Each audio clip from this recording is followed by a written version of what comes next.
Luc Bouchard with Solvac Life Coaching Services. I've been a certified life skills coach for 22 years, and I specialize in men's issues, masculinity, and what keeps men stuck from having intimate relationships. Welcome. Today is the 49th day of the 72-day challenge. We're in the 7th week, and our weekly theme is masculinity. Our focus today is the life skills process, and the topic is error of beliefs. When people come to see me about wanting to live more functional lives and understand what gets in the way of their happiness, I will often talk about not only their problems or their issues, but belief systems that are not helping them live functional and happy lives. And I'll call these their error of beliefs.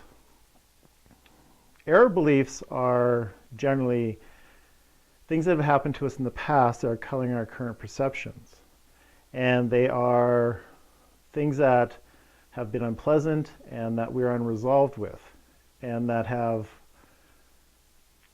hurt us in a lot of ways, and we've not come to terms with them. So generally, they're things that have happened there and then, and they're coloring the here and now. And how do we know we have error beliefs? Well, we're generally reactive, and we make assumptions about certain things. Error beliefs are also a way of seeing the world. And one of the things that we do is we have these lenses that we put on. And so we can look at it a couple different ways. An error belief can either be an operating system where it's always there and it's always running, just like on your computer, an operating system. That's one way of looking at it, which is true. And another way of looking at it is that it's a lens we put on and something how we see the world. And I have a visual to show you how this works. So let's say, for example, I'm helping someone has come to see me because they find that they have a lot of baggage or past issues with people taking advantage of them, and that they're aware of the fact that they're mistrustful of people, and that's what is really going on. Is there's a lot of mistrust being taken advantage of.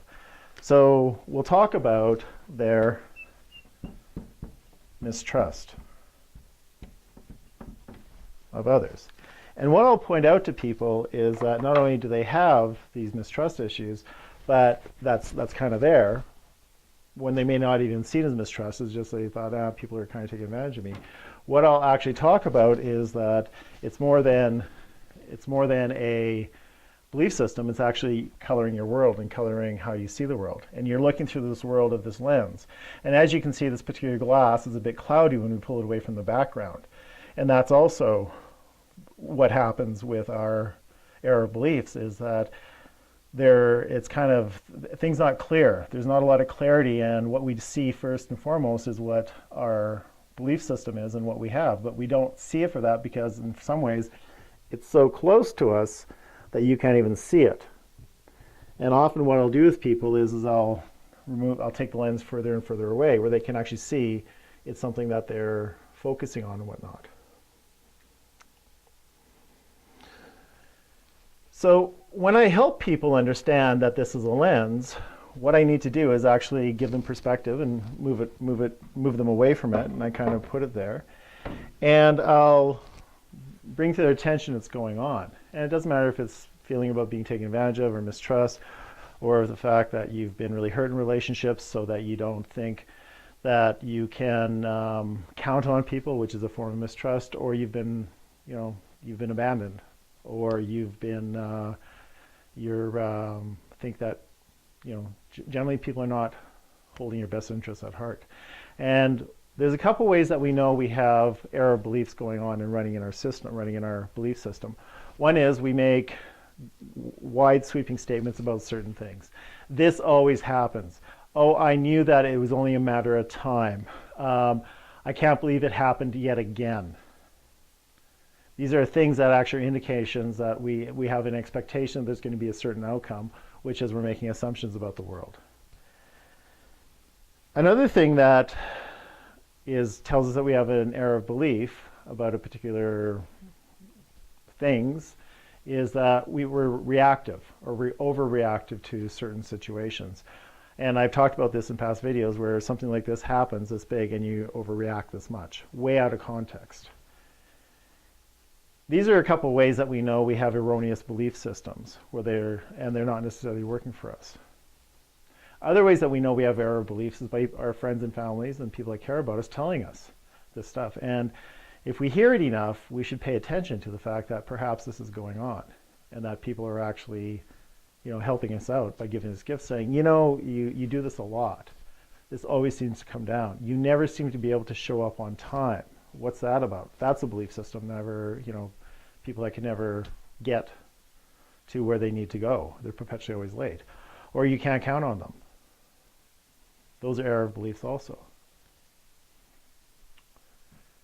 The reason why this is particularly, this issue, or this video, this topic is running today under masculinity is I want to talk about what happens when you marry error beliefs and masculinity together, and what happens when you bring these two separate things and make them one. And that is, error beliefs are hard enough if we don't actually have the awareness that they're going on. And that's, one thing.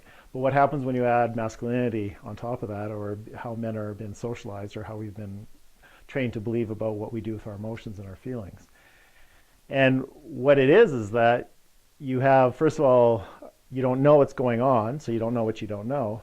But then you have, in the male experience, is so much to distance ourselves from our emotions and not even admit that we have stuff going on, because it's seen as weakness, or we're going to be less than, or God forbid, we're worried about what people might think about us.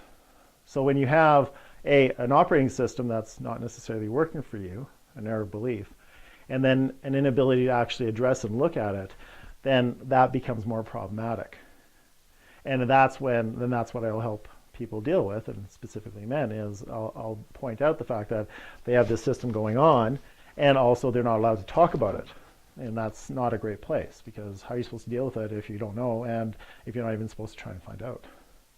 So through my process of dealing with people, what I'll do is we'll talk about it, I'll give perspective, and slowly over time, not overnight, things will get dealt with, and there'll always be some residual, there'll always be some stuff there. It's not even, it's always going to go away, because there are issues, and like I say, having issues is like having a belly button. If you're human, you get both. That's the way it is. So I always come to the question in these videos, and I'm going to ask you this, is do you want to get rid of these operating systems? Are you aware that you even have these error beliefs that are running in the background that are coloring your perception? And how much are they keeping you from being happy? How much are your error beliefs keeping you from a good night's sleep? And how many more years do you want to be dealing with them?